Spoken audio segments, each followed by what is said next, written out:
നമസ്കാരം, പ്രവാസി മലയാളിയിലേക്ക് ഏവർക്കും സ്വാഗതം. 5 നവജാത ശിശുക്കളിൽ മാരക വിഷം. കൊല്ലാൻ ശ്രമിച്ച നേഴ്സിനെ കൈയോടെ പിടികൂടിയിരിക്കുകയാണ് പോലീസ്.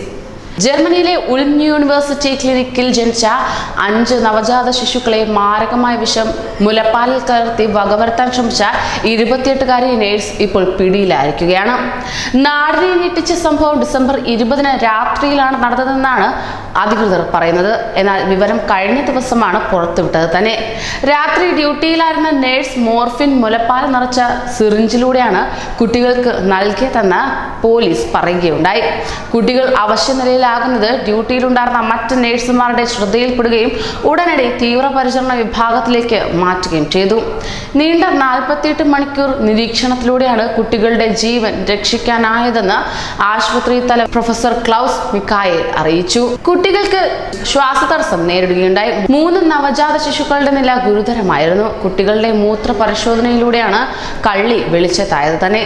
തുടർന്നുള്ള അന്വേഷണത്തിലാണ് നേഴ്സ് പിടിയിലായത്. മോർഫിൻ സൂക്ഷിച്ചിരുന്നിടത്തു നിന്ന് മോഷ്ടിച്ച് കുട്ടികളെ വകവരുത്താനായി ഉപയോഗിക്കുകയായിരുന്നുവെന്ന് പോലീസ് അറിയിക്കുകയുണ്ടായി. അന്വേഷണത്തിൽ നേഴ്സ് ഉപയോഗിച്ച സിറിഞ്ചും മറ്റും പോലീസ് കണ്ടെത്തിയിട്ടുമുണ്ട്. സംഭവത്തിൽ നേഴ്സ് കുറ്റം നിഷേധിച്ചുവെങ്കിലും ഇവരെ കോടതി പോലീസ് കസ്റ്റഡിയിൽ വിടുകയുണ്ടായി. എന്നാലും ഈ കണ്ണില ക്രൂരതയ്ക്ക് കൃത്യമായ ശിക്ഷ ലഭ്യമാകുമെന്നാണ് പോലീസ് പറയുന്നത്. കൂടുതൽ പ്രവാസി വാർത്തകൾക്കായി ഈ ചാനൽ സബ്സ്ക്രൈബ് ചെയ്യൂ.